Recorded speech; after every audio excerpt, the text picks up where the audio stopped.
Скъпи локомотивци, уважаеми официални гости, добре дошли на черно-бялата Коледа!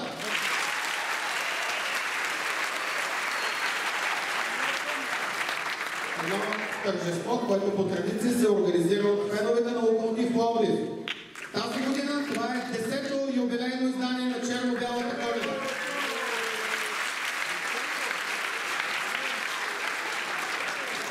Както вече знаете, кулминацията на нашето тържество днес ще бъде обявяването на футболист номер 1 на Локомотив Пловдив за 2015 година. Преди това ще наградим и най-добрите юноши от нашата детско-юношеска школа. Естествено ще има и много изненади за вас, които вие в последствие ще видите.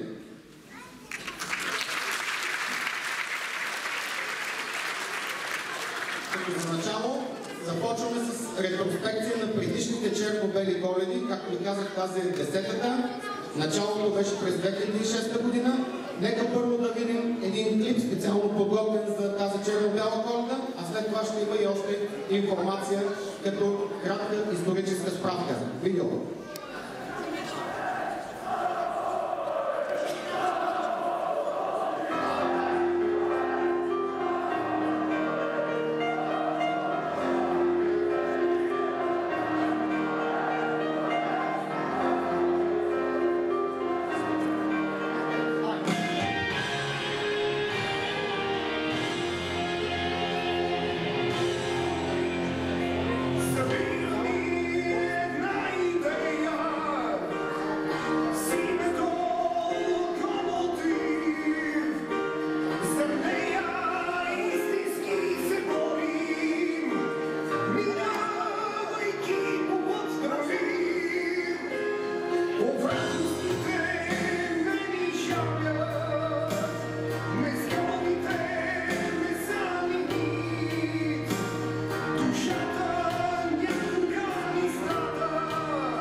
Както ви казах, тази черно-бяла Коледа и предишните винаги се е организирала от феновете на Локомотив Пловдив. Тук е мястото сега да изкажем и имената на тези организации, които най-дейно участваха в организирането на настоящата 10-та черно-бяла Коледа. Това са организация Трибуна Спорт Клуб, Организацията на феновете на Локомотив Пловдив в чужбина, World Wild Club и фен-клубът на Локо Пловдив в Атланта, САЩ. Това, което видяхте преди малко, беше в картина, предишни черно-бели Коледи, сега вече с текст. Като цялостна ретроспекция ще ви запознае един от привърженици на Локомотив Пловдив, Николай Спасов.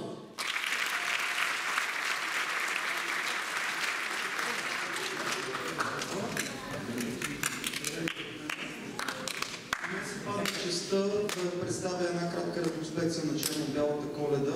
Само ще ми позволите нещо, защото ще забравим. Едно леко отклонение. Моля всички дечица с родителите, които са снимали с мъртва, да минат да си вземат снимките. Ще помолим всеки да си взима неговото. Знам, че за последния няма да остане неговото, но ви благодарим внимателно. Всяка черно-бялата Коледа история. Идеята за организиране на която бялата Коледа се заражда в края на 2006 година. Увлечени от ентусиазма по възстановяване на автентичния ранен летопис на Локомотив, на няколко души хрумва и идеята да организират събитие, посветено на предходните поколения играчи, привърженици и приятели. Впоследствие идеята се обогатява и с гласуване, което да определи футболист на годината за Локомотив Пловдив. Допълнителен подтик и план на първоначалния замисъл внася метафората със семейството. Както по Коледа всяко отделно семейство се събира, така и локомотивската общност, преживяваща силна емоционална връзка помежду си, подобна на едно голямо семейство, следва да има един ден в годината около Коледа, на който да се събере за равносметка, за почет към миналото, за отправяне на надежди към идващите дни. Постепенно сценариите на черно-белите Коледи се приобщават и класирания за най-изведен играч от детско-юношеските генерации на клуба. Обръща се внимание на изтъкнати личности или паметни събития от клубния летопис. Хронологично до сегашните 9 черно-бели Коледи преминаха по маршрут през времето и града, излъчвайки своите победители. Първа 2006 година дебютното издание бе организирано в една от емблематичните места за Стария Пловдив, Балавановата къща. Препълнената до край зала на достолетната сграда приюти локомотивци от всички поколения. Почетни гости бяха президента на Локомотив, господин Атанас Тасев, и кмета на град Пловдив, доктор Иван Жумахов. За играч на 2006 привържениците определиха вратаря Стоян Колев. 2007 година. Втората черно-бяла Коледа се проведе на друго знаково за града място, зала Съединение на историческия музей.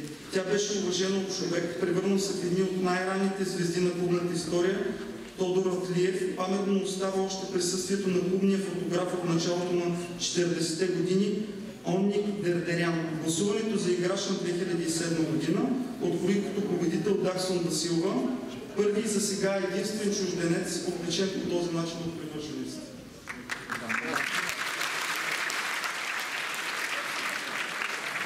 В 2008 година отново зала Съединение приюти черно-бялата Коледа. Най-много гласове в анкетата на привърженици събра Йордан Мелиев. През 2009 за трети пореден път историческия музей бе сцената, на която се проведе черно-бялата Коледа. За играч на 2009 привържениците избраха Кирил Акалски, който в телефонен разговор от Германия прие поздравленията на препълнената зала. 2010 на хотел Пловдив стана домакин вече на превърнатото се в традиция локомотивско събитие. То остана паметно с заявеното от привържениците официално възстановяване на действителната година на основаване на клуба 1926 година. В анкетата за състезател на 2010 година най-много гласове събра Здравко Лазаров. От 2011 година черно-белите Коледи намериха своя настоящ дом, концертната зала на Пловдивската филхармония. Четирите издания призьори бяха 2011 година Здравко Лазаров, 2012 година привържениците определиха за играч на годината Христо Златински, 2013 бе годината на Мартин Камбуров, а специално внимание бе отделено за отбора, извоювал 30 години по-рано купата на Съветската армия. 2014 ни донесе новина, привържениците отново посочиха свой любимец Мартин Камбуров като номер 1 за изтеклата година. Благодаря ви за вниманието.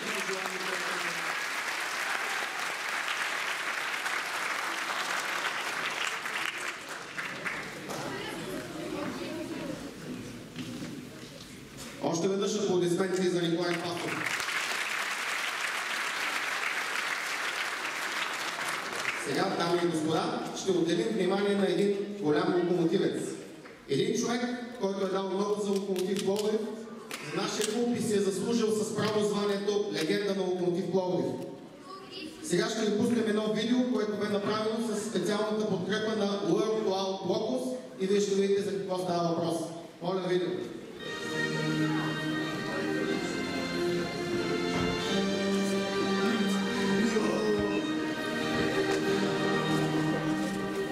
Една велика българска песен се пее: ако се дал от себе си, не си живял на празно. И никой не може да те отнеме обичта на хората. Днес сред нас има един човек, който е давал страшно много от себе си. Давал е на такива като нас, които обичат Локомотив Пловдив, които обичат България. Това е Аян Садъков. Великият Аян Садъков. Една от най-големите легенди на Локомотив Пловдив и българския футбол. Всеки локомотивец, който е имал щастието да гледа Аян на терена, прекрасно знае какъв играч беше той. Наричаха го сърцето на отбора, мотора на отбора, черноработника в отбора. Но много по-важно е локомотивците от по-младото поколение, които не са виждали Аян Садъков в игра, да разберат що за човек е той, откъде е тръгнал и какви успехи е постигнал. Защото клуб, който не помни миналото си, няма бъдеще. Да, сега ние живеем с настоящето, но трябва да знаем миналото си, за да можем и да мечтаем за бъдещето. Аян беше силен на терена, силен е и сега, когато се бори с страшна болест. Преди повече от година той научи от лекарите ужасната диагноза – амиотрофична латерална склероза. Болестта, която води до атрофия на мускулите. И въпреки това, Садъков не пропуска мач на любимия Локомотив на Лаута. Там, където е неговият втори дом, там, където е и нашия втори дом. Почти целият живот на Аян Садъков минава в Локомотив Пловдив. Роден на 26 септември 1961 година, той идва в клуба още като невръстен ученик, когато печели традиционния за онова време турнир футболна смяна. Първите му треньори при черно-белите са Атанас Драмов и Атанас Лазаров в черния. Дебютира в А-група, забележете, на 16 години и половина. Можете ли да си представите в днешно време колко талантлив трябва да си, за да се пребори за титулярно място на такава крехка възраст? Садъков започва титуляр в мача срещу Академик София на 8 април 1978 година, спечелен с 2-1.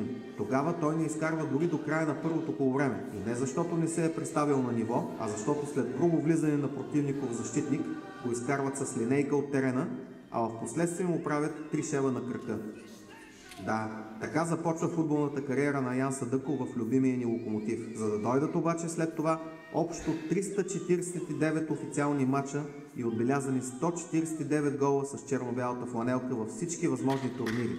А-група, Б-група, Купа на УЕФА, Купа на България, Купа на Съветската армия. Аян Садъков е участник в финала срещу Черпан, който Локомотив Пловдив побеждава с 3-1 на стадион Васил Левски и така печели Купата на Съветската армия през 1983 година. 9 години по-късно, през 1992, Садъков е с основна заслуга за третото място в крайното класиране на Локомотив Пловдив в А-група, обтичвайки се с бронзовите медали в първенството. Играл е в паметни за Локомотив Пловдив мачове, като полуфинала срещу ЦСКА в Ихтиман, като баража срещу 8 Ловеч в София, като епичният двубой срещу Розова долина на препълнения с наши фенове стадион Цвятко Радойно в Казанлък, като дербито срещу Берое, събрало рекордните за Б-група 40 000 зрители по трибуните на тогавашния 9 септември, сега стадион Пловдив, и още, и още, и още. Но Аян Садъков поставя трайна следа не само в родния си клуб, но и в българския футбол като цяло, заради рекордите, които постига с националния отбор. Там той дебютира на 20 години и то срещу Бразилия. На 28 октомври 1981 година нашите губят с 0-3 контрола в Порто Алегре. Но по-същественото е, че по онова време Локомотив Пловдив играе в Б-група. И не само тогава, а в последствие общо 4 сезона черно-белите се подвизават във втория ни ешелон, но абсолютно през целия този период Аян Садъков е несменяем титуляр в националния отбор. Един своеобразен рекорд, който няма как да бъде подобрен в днешно време. А Аян Садъков притежава още един подобен рекорд, който е твърде показателен за неговия безспорен талант. Легендата на Локомотив Пловдив е абсолютен рекордьор в България по участие във всички национални гарнитури на страната с, забележете, 172 мача и 37 гола. Точната статистика в международната му кариера е: мачове за националния отбор 80, мачове за Олимпийския национален отбор 24, мачове за младежкия национален отбор 25, мачове за юношеския национален отбор 43. Помните ли бенефиса на друга наша голяма легенда, Христо Бонев, на 16 септември 1984 година? Тогава пред 50 000 зрители на стадион 9 септември в Пловдив, Зума предава фанелката с номер 8 именно на Аян Садъков, обявявайки го за свой наследник. Точно тази осмица, която дълги години и в Локомотив, и в националния отбор е запазена само за Бонев и Садъков, и която след Аян е наследена в националния тим от друг велик пловдивчанин Христо Стоичков. Днес всички интересуващи се от футбол у нас знаят, че най-големият си успех България постига през 1994 година на световното първенство в САЩ. Но никога не трябва да забравяме, че за първи път България прескочи груповата фаза на Мондиала 8 години по-рано на първенството в Мексико. Там, където Аян Садъков е титуляр във всичките 4 мача и в последствие обявен за най-добре представилия се български футболист в страната на ацтеките. Там, където нашият Аян Садъков успява да опази не кой да е, а бъдещият световен шампион Диего Марадона. Там, където самият Дон Диего признава класата на Садъков и избира точно с него да размени своята фланелка след мача. А какво е явлението Аян Садъков за Локомотив Пловдив и за българския футбол, могат да кажат най-добре хората, които са играли редом до него. Емблематичен футболист не само на Локомотив Пловдив, на нашия клуб, но е на национално ниво. Преминал през школата на Локомотив, през черно-бялата идея. Имало моменти, когато съм бягал и от час само и само да отида да гледам Аян Садъков с отбора на Локомотив Пловдив, с така изключително запомнящи се мачове. Бягал съм от училище да мога да отида да го гледам в Ихтиман, когато останиха отбора на ЦСКА за купата на Съветската армия и по-късно спечелиха тази купа. Винаги има такъв момент, че когато влезеш по времето, в наше време, когато влезеш в съблекалната, винаги си бил един така стеснителен, понеже от имената, големите имена, в които изведнъж влизаш в съблекалната и виждаш Аян Садъков и виждаш Едуард Раносян, винаги е имало притеснение. Но като юноши на нашия клуб, те винаги така даваха възможност ние да се почувстваме, че това е нашия дом, това е нашето място. И той и Едуард Раносян, те бяха двамата лидери по това време в отбора. Така ни помагаха да се почувстваме по-уютно, да почувстваме, че това е местото, което ние трябва да се развиваме като футболисти. Всеки може би знае в какъв труден период и момент се намира Аян Садъков, не само той, но семейството му. Линията между щастието в живота и човешката драма е много тънка. Знам какво предизвикателство има той пред себе си и му пожелавам от все сърце да се бори до край, да има волята да прибори болестта и да го виждаме по-често на стадиона на Локомотив. Добър вечер на всички успехи. Желавам ви весела и щастлива Коледа. Да кажа няколко думи за моя приятел и бивш колега в футбола Аян Садъков. За всички нас, колеги и приятели, които носим футбола в сърцата си, там ще останат трайни и незабравими следи. Благодаря ти за приятните моменти, за щастието и удоволствието, Аяне, за това, че съм играл рамо до рамо с теб, да ви незабравим Локомотив Пловдив. Гордеем се с теб, бъди жив и здрав. За мен Аян беше пример още от детските ни години. Той беше като пътеводител в нашето развитие и за мен лично беше щастие, че имах възможността да играя с такъв футболист, който можеше да прави абсолютно всичко в играта.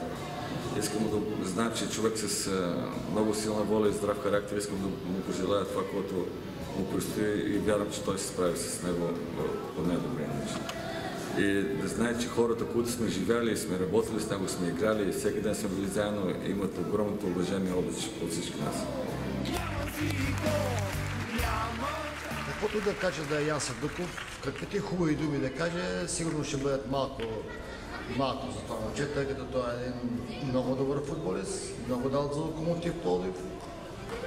Така че за него само хубави неща мога да говоря. Най-голямата сила на терена, че беше с голям дух, много тичеше, много се раздаваше и играеше тая футболната игра от сърце. Да бъде жив и здрав още дълги години, всеки ден сме заедно там при неговия колега Карушев, сам се събираме и си говорим и се шегуваме и желавам му само здраве, друго на него не му трябва. Ян Сандъков е един футболист от Локомотив и националния отбор, който остави златна диря в българския футбол. Едно момче, на което аз, отказвайки се от футбола, подарих дадох не само фанелката, но и палката, с която той да продължи да ръководи Локомотив. В България много лесно прилепят думата легенда, но легенди като Ян Сандъков са много малко и тази дума принадлежи изцяло на него. Във връзка с проблемите, здравословните проблеми, които има, му пожелавам да, колкото се може, по-бързо да се възстанови, да Господ му помогне и още дълги години да се виждаме на лаута, тъй като и той и аз сме свързани до живот с този стадион. Локомотивци, никога не забравяйте своите легенди. Подкрепяйте Ян Сандъков, обичайте го, уважавайте го. Радвайте му се, така както той ви е радвал с головете си и с раздаването си на терена. Защото той е един от нас. Той е Ян Сандъков.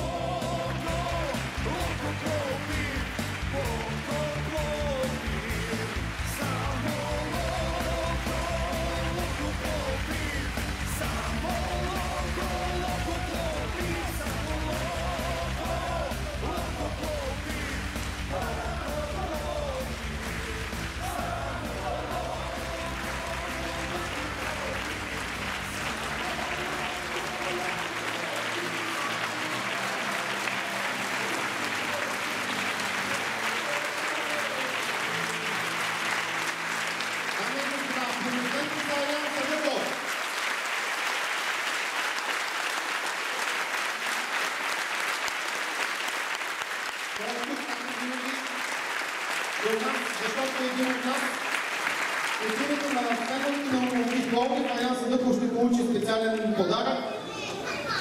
Заповядайте. След това ще продължим с негови бивши съотборници от националния отбор.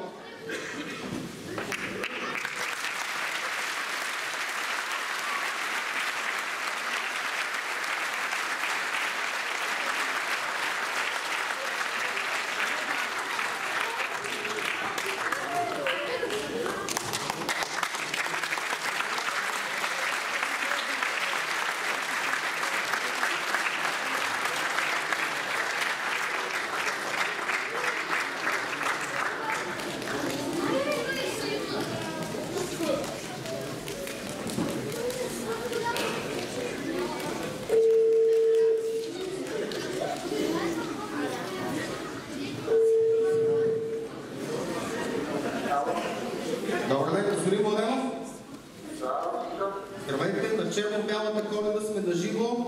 Тук преди малко видяхме един клип с Ян Сандъков. Ставаше дума и за негови бивши съотборници от Локомотив Пловдив.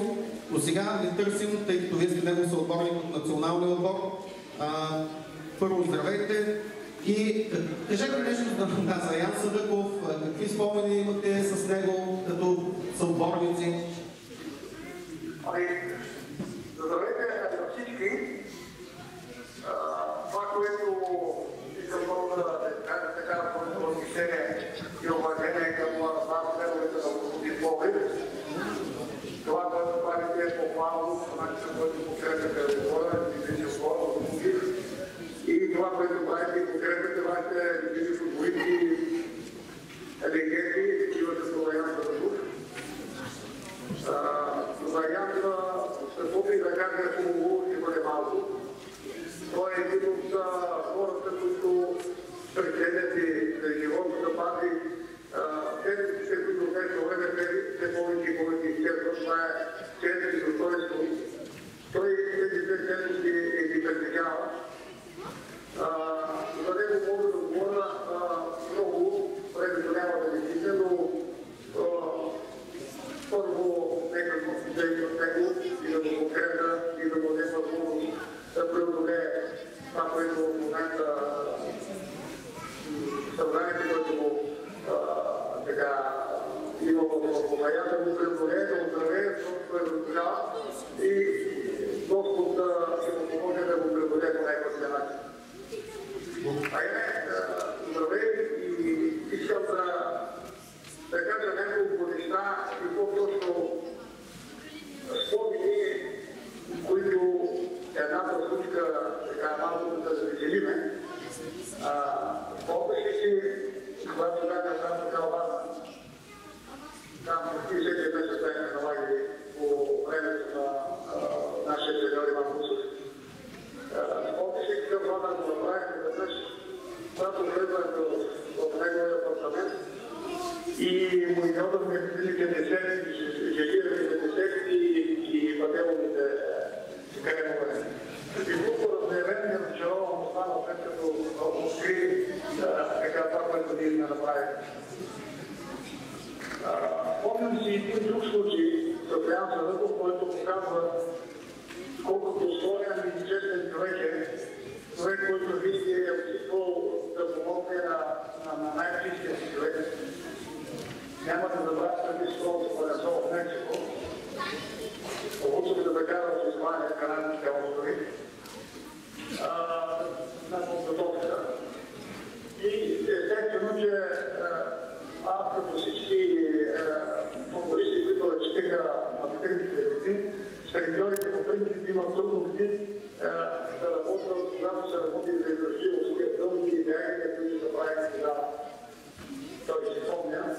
И как, когато аз имах проблеми, той заставаше с мен и с ръката да купеше непрекъснато да ни изостава от така челните метала в футбола. Това е само един ви давам, за да покажа така какъв човек и човек, който се опитва да помогне и да знаем какво грижа има нужда. Благодаря ви, господин Младенов. Аплодисменти.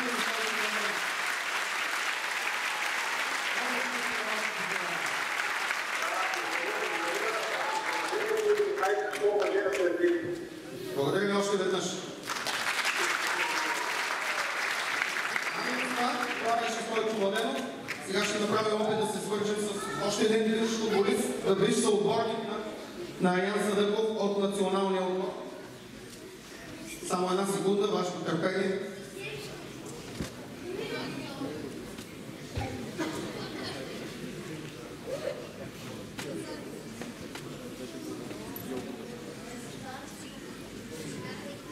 Имаме предварителна оговорка с Пламен Гетов.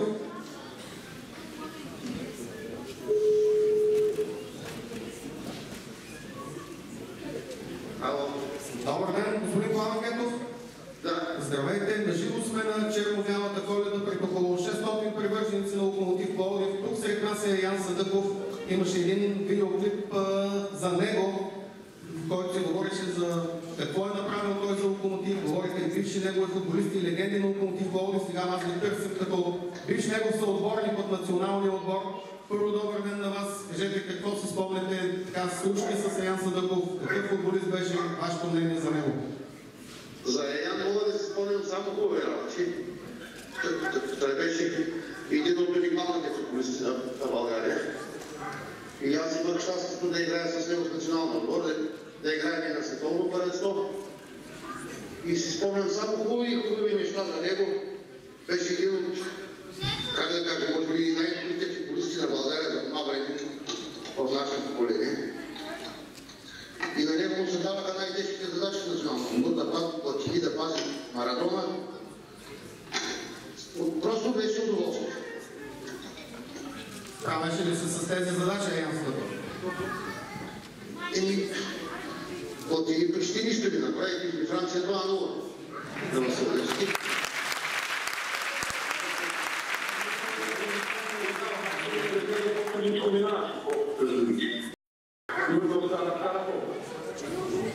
Благодаря ви. Накрая едно пожелание към Аян Садъков по ваше име. Аз искам да му пожелая първо здравословно да му се оправят проблемите, колкото се може по-бързо. И той има моята подкрепа, аз съм с него. Винаги може да ми се обажда, винаги може да ме помогне за нещо, ако ме среща, с който мога да помогна. Благодаря ви, господин Гетов.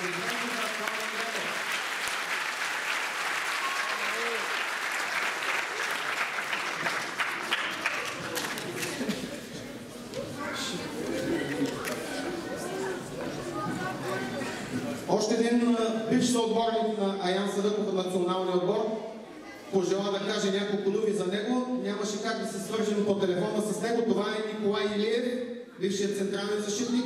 Той обаче пожела да цитирам дословно неговите думи за Аян Садъков.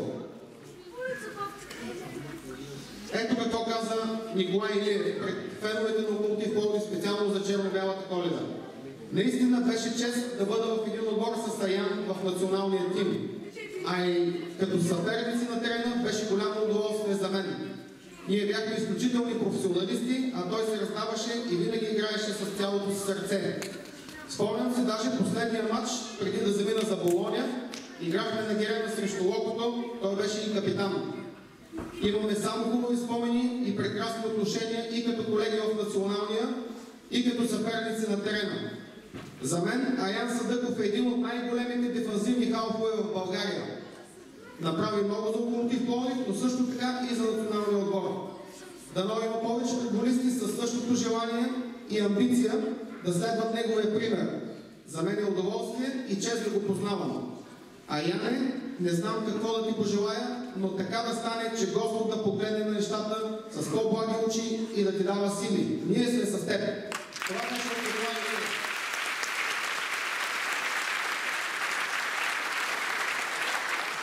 Ами го знае, още веднъж вашите аплодисменти и скандиране за Аян Садъков.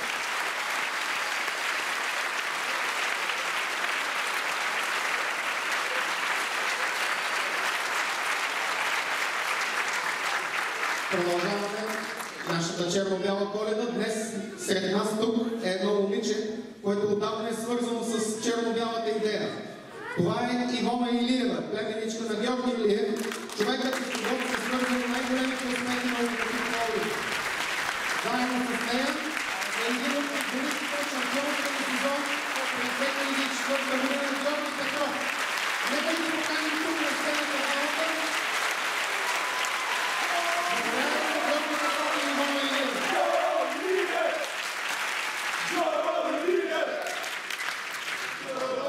Помните предишна черно-бяла Коледа, когато награждавахме шампионите от 2004 година. Георги Петров тогава не дойде, но сега е тук и ще си получи и неговата награда.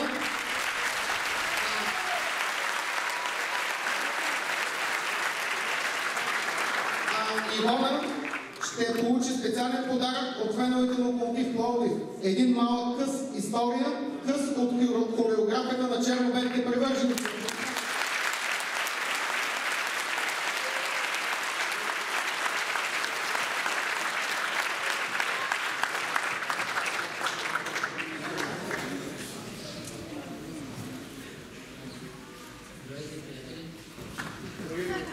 Изключително съм развълнуван да съм сред вас. Благодаря ви за вашата признателност. И още първият път, като се видяхме на първата тренировка, разбрах, че се получи между нас и вас.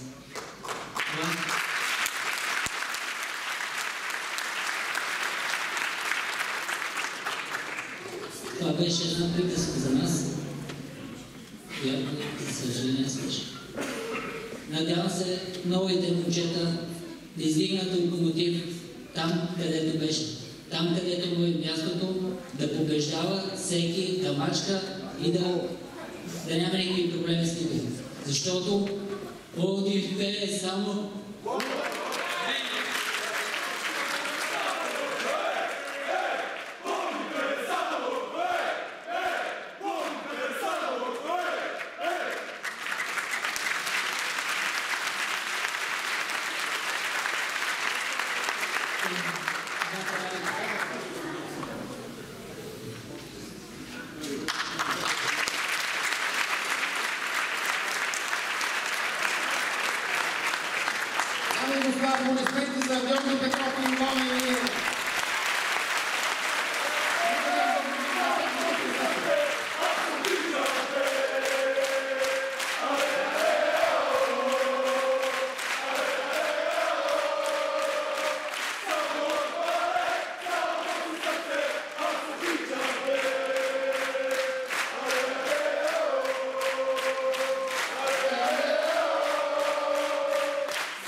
Продължаваме с много кратка ретроспекция, този път не за черно-белата Коледа, а за управлението на Локомотив Пловдив. Знаете, след като Коко Динев предаде акциите, клубните акции, Локомотив Пловдив имаше доста трудни моменти и в продължение на 2 години се управляваше пак от вас, феновете на Локомотив Пловдив. Колко беше Сдружение Бъдеще за Локомотив с председател Диан Колев и членове на управителния съвет Диан Колев, Велин Кързиев, Димитър Богушанов, Константин Дълнов и Стоян Грозников. Тези организации са за тях, защото те спасиха Локомотив Пловдив в този момент. Без тяхната намеса Локомотив Пловдив може би днес нямаше да съществува. След това, както знаете, акциите бяха прехвърлени на друго сдружение от локомотивци. Обединение за Локомотив с председател Николай Неделчев и членове на управителния съвет Николай Неделчев, Георги Дамянов, Ян Грозников, Борис Джурджев и Златко Илиев, а чисто оперативна работа за което основът изпълнителния директор Константин Дулнов, който е тук в залата. Аплодисменти за тях, дами и господа.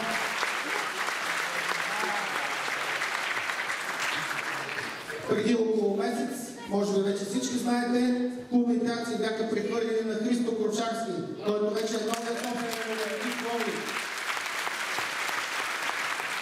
В новия съвет на директорите влязоха 3 души: Румен Руличев, Венко Рафталиев и Росен Коруев.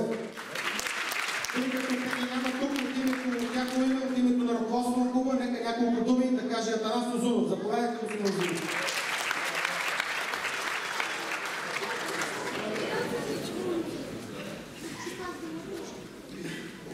Съм Христо Корчарски, да ви поздравя с черно-белата Коледа, да ви кажа, че той в момента е в командировка и то точно и в името на Локомотив Пловдив. В момента е в Дубай, преговаря лагерите на представителния отбор и не случайно и накрая да ви пожелая едно голямо бъдеще, едно сигурно бъдеще с Локомотив Пловдив.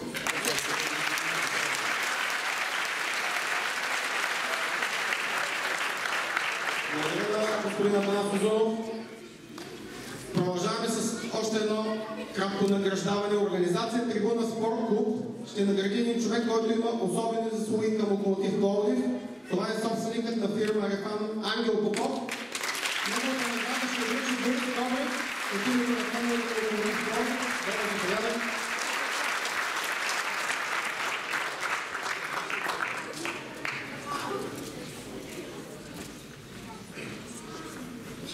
Тук на микрофона.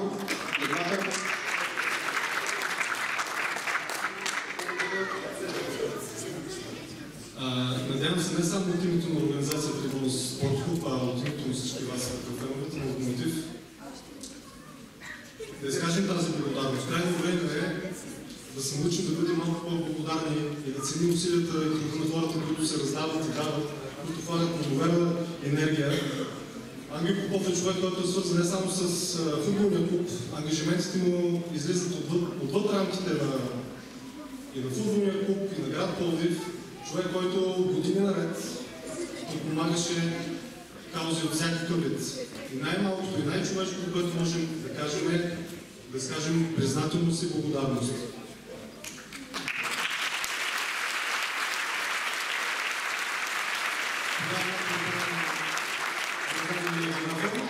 Я връчвам на Иван от Old Town Boys с най-добри пожелания към Ангел.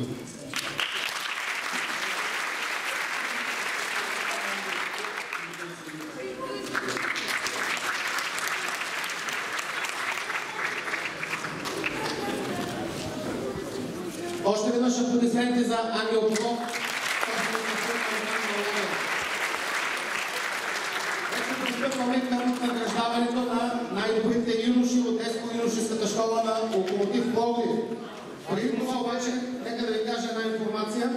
Фен-клуба на Локомотив Пловдив в Атланта, САЩ, дари на детско-юношеската школа 25 тренировъчни топки Джако. Те са тук, част от тях може да ги видите там в ъгъла. Аплодисменти за феновете на Локомотив Пловдив в Атланта. Тези топки са за нашите юноши. Преди да ги поканим тук юношите, нека да поканим на сцената треньорите в детско-юношеската школа на Локомотив Пловдив, които отново са тук сред нас. Заповядайте Васил Ангелов, Георги Недевски, Христо Тълкийски, Димитър Палазов, Иван Терзийски, Апостол Костадинов, Тодор Костов, Евгений Наджиев, Петко Сиколов и разбира се новият директор на детско-юношеската школа Митко Джонов. Заповядайте.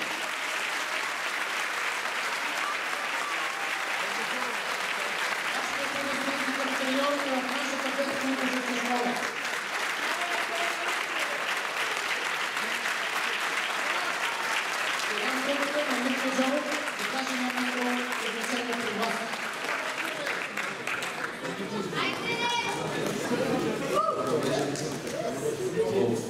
Вечерта на Ян Съдъков и пред цялата локомотивска общност, която има легенди и само хубави хора, се чувствам толкова малки нищожени.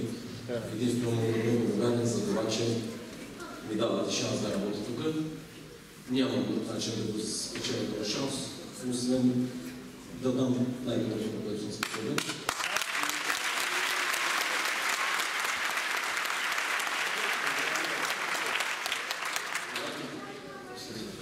Аз бях изпратен от Стара Загора.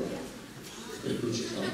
И трябваше да намеря работа и ми подадаха ръка шефовете на клуба. Директно искам да кажа на всички, какво заварих.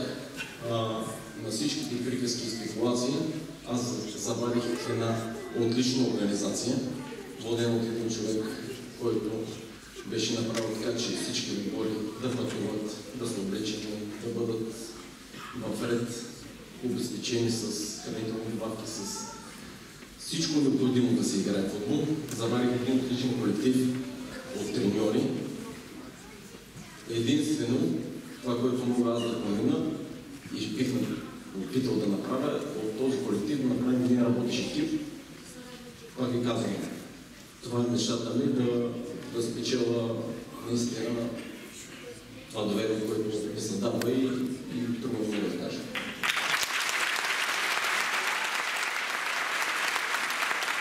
Благодаря още веднъж аплодисменти към тренерите. Нека да останат тук, защото те ще ни говорят юноши на Локомотив Пловдив.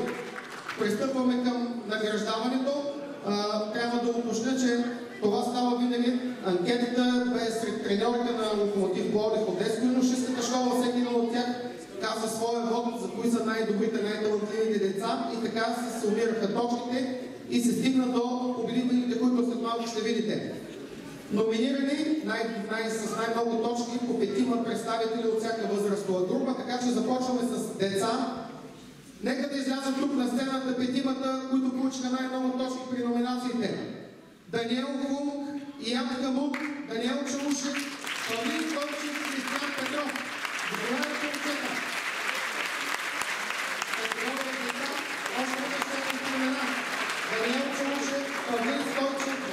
Християн Петров, Даниел Кун и Ян Камут.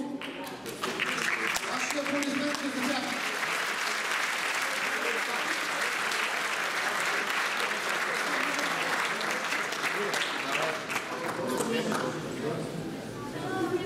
На трето място в тази класация за най-добър футболист детско-юношеска школа на Локомотив Пловдив в категория деца Павлин Стойчев с 77 точки.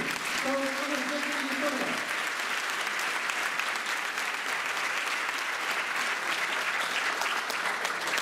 Няколко от треньорите от детско-юношеска школа да награди вас това.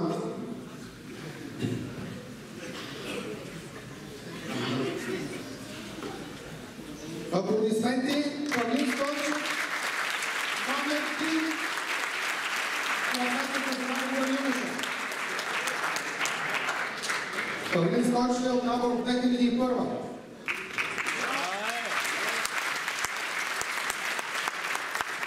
На второ място, с 100 точки, едно момче също от набор от 2001. Даниел Чалушев.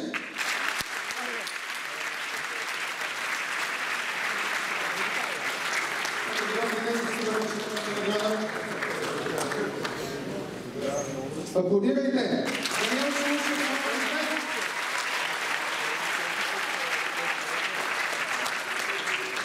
Победителят в тази възрастова група също от набор 2001. Той е всъщност победителят и от миналата година с 135 точки и Ян Камут.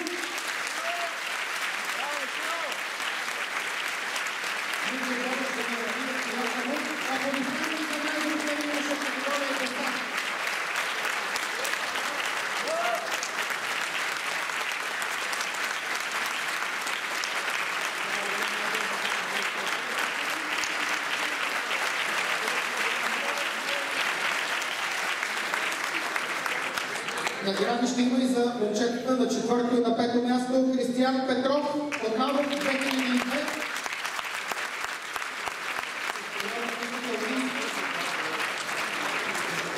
И Даниел Кун от набор 2003.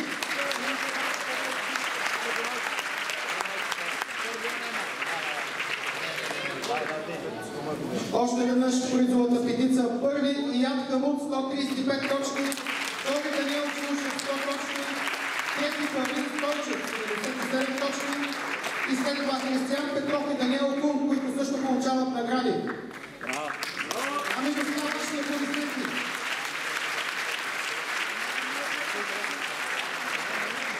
Преминаваме в следващата категория юноши и младша възраст.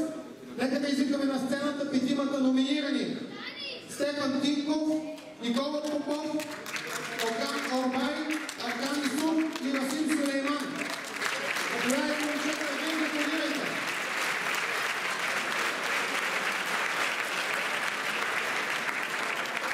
Още веднъж Расим Сулейман, Окан Орбай, Никола Попов, Стефан Тинков и Аркан Исук.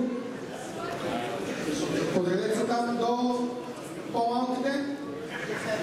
В тази класация на трето място Окан Орбай с 66 точки.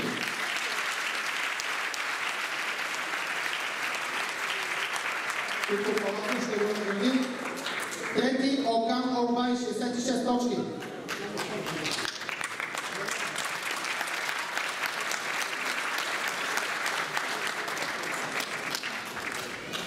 На второ място с 89 точки Аркан Исуф.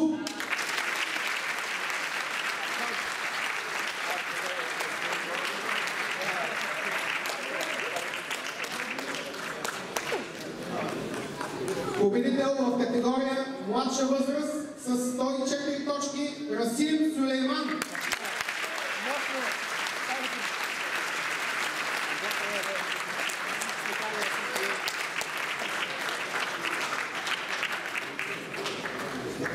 Аплодисменти за класираните на четвърто и на пето място Стефан Тинков и Никола Попов, които също ще получат награди.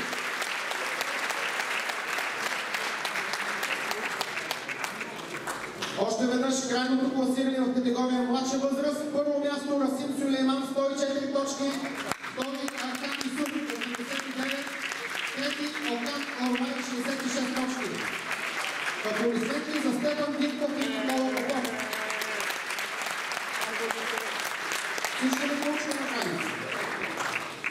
Преминаваме при най-големите старша възраст.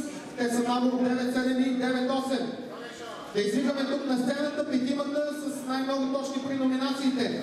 Жак Пекливанов, Стоян Жулев, Димитър Хубинов, Александър Гурков и Георги Чуков.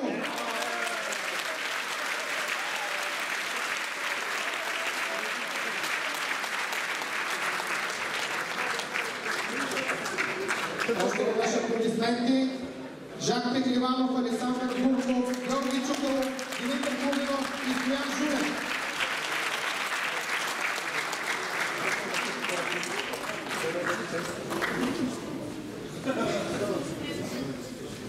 В тази категория на трето място с 75 точки Стоян Жулев.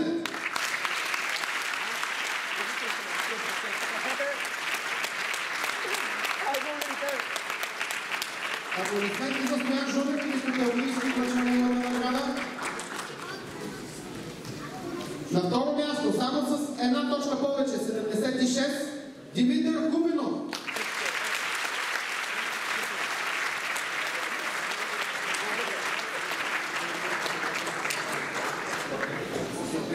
Тук първото място печели момче, което победи в същата категория и миналата година, както при Ян Хавут, с 123 точки Георги Чуков.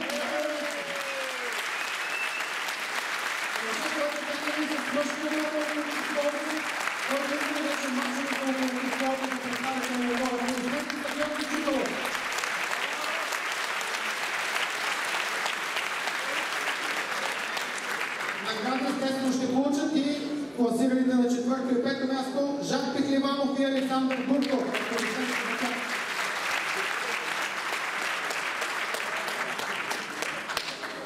Дами и господа, аплодирайте още веднъж най-добрите юноши на ученичество и техните треньори.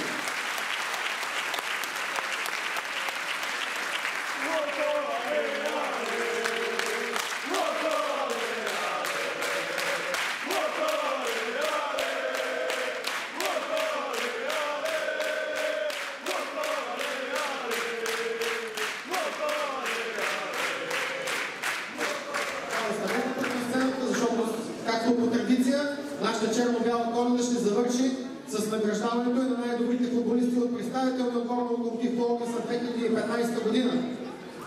В анкетата, която бе публикувана в официалния сайт на клуба, гласуваха общо 1501 човека. Те имаха право само по един глас от едно различно IP на компютъра, така че да може анкетата да бъде най-правдоподобна. На трето място в анкетата за футболист номер 1 на Локомотив Пловдив за 2015 година Бирсен Карадерен.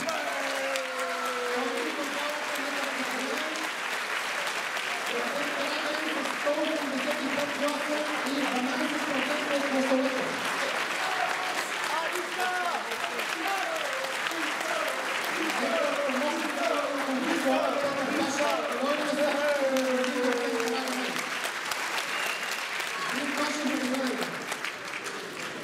А вашите аплодисменти за Бирсен Карадерен.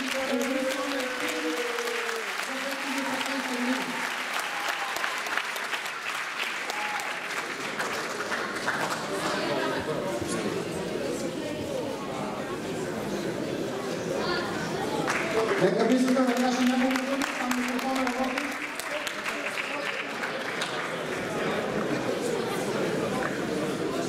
Първо здравейте на всички. Благодаря за наградите и хората, които са гласували за мен.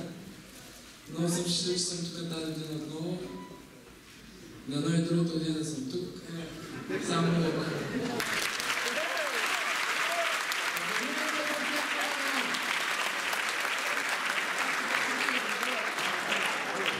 На второ място в анкета за най-добър футболист на Локомотив Пловдив с 421 гласа или 26%.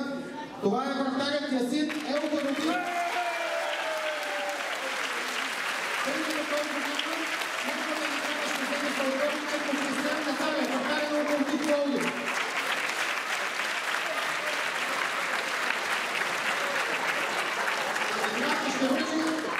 Васко Камбуров, треньора на вратарите на Локомотив Пловдив.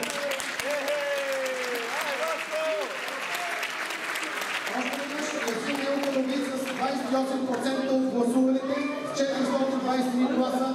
На второ място в анкетата за най-добър футболист в Локомотив Пловдив 2015.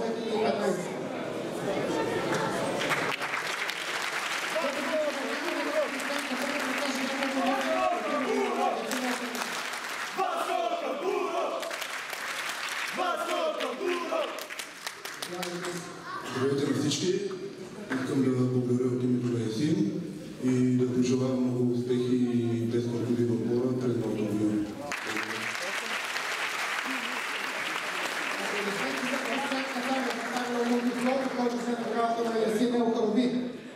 На първо място с 468 гласа или 31% футболист номер 1 на Локомотив Пловдив за 2015 година Мартин Камбуров.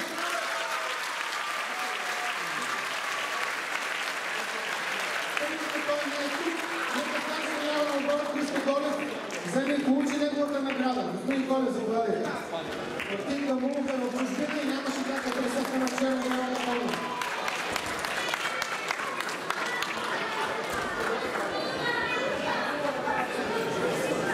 Наградата ще вземе Христо Колев. Мартин Камбуров, футболист номер 1 за 2015 година.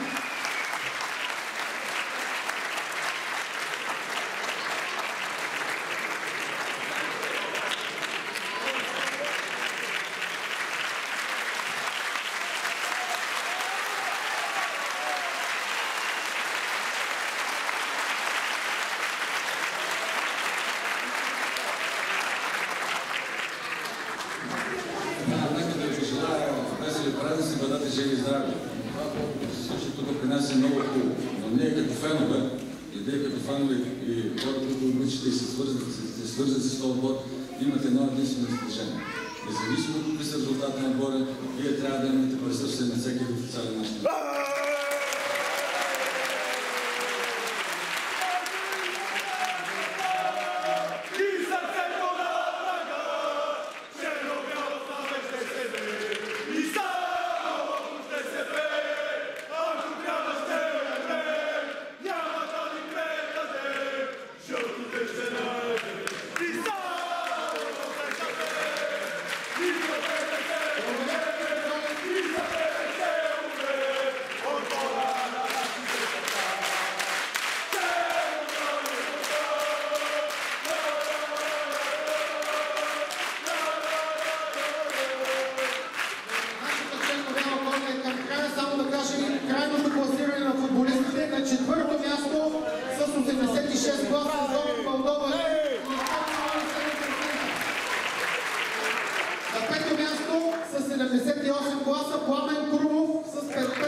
Четвърти Зоран Балдовалиев и пети Пламен Крумов.